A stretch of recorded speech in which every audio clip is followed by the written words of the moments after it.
ನಮಸ್ಕಾರ, ನೀವು ನೋಡ್ತಾ ಇದ್ದೀರಾ ನ್ಯೂಸ್ ಫಸ್ಟ್ ಲೈವ್. ನಾನು ಮಧುಸೂದನ್. ಮೊದಲಿಗೆ ಹೆಡ್ಲೈನ್ಸ್. ಗಣಪತಿ ವಿಸರ್ಜನೆ ವೇಳೆ ಅಪಘಾತ ಕೇಸ್.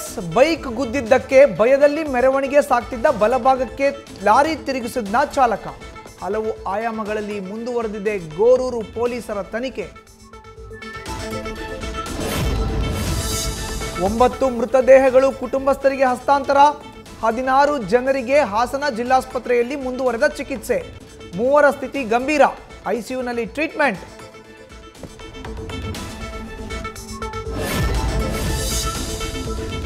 ಮನೆ ಕೆಲಸ ಮಾಡಿ ಮಗನಿಗೆ ಇಂಜಿನಿಯರಿಂಗ್ ಓದಿಸ್ತಾ ಇದ್ದ ತಾಯಿ, ಮಗನನ್ನ ಕಳೆದುಕೊಂಡು ಕುಟುಂಬಸ್ಥರ ಆಕ್ರಂದನ.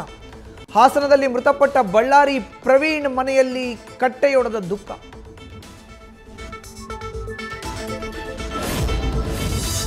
ದಕ್ಷಿಣ ಭಾರತದ 2ನೇ ಅತಿ ದೊಡ್ಡ ಗಣೇಶನ ಶೋಭಾಯಾತ್ರೆಗೆ ಕ್ಷಣಗಣನೆ. ಚಿತ್ರದುರ್ಗದಲ್ಲಿ ವಿಎಚ್ಪಿ ಬಜರಂಗ ದಳ ನೇತೃತ್ವದಲ್ಲಿ ಮೆರವಣಿಗೆ. 3 ಕಿಲೋಮೀಟರ್ ಯಾತ್ರೆಯಲ್ಲಿ 4 ಲಕ್ಷಕ್ಕೂ ಹೆಚ್ಚು ಜನ ಸೇರೋ ನಿರೀಕ್ಷೆ. ನಗರದ ತುಂಬ ಪೊಲೀಸರ ಹದ್ದಿನ ಕಣ್ಣು. ಸೆಪ್ಟೆಂಬರ್ 22ರಿಂದ ಅಕ್ಟೋಬರ್ 7ರವರೆಗೆ ರಾಜ್ಯ ಸರ್ಕಾರದಿಂದ ಸಾಮಾಜಿಕ ಶೈಕ್ಷಣಿಕ ಸಮೀಕ್ಷೆ. ಇದರಲ್ಲೇ ಗ್ಯಾರಂಟಿ ಯೋಜನೆಗಳಿಗೆ ಅರ್ಹ ಫಲಾನುಭವಿಗಳನ್ನು ಗುರುತಿಸಲು ನಿಗಾ. ಪರಿಷ್ಕರಣೆ ಬಗ್ಗೆ ಸರ್ಕಾರದ ಮಟ್ಟದಲ್ಲಿ ಚರ್ಚೆ.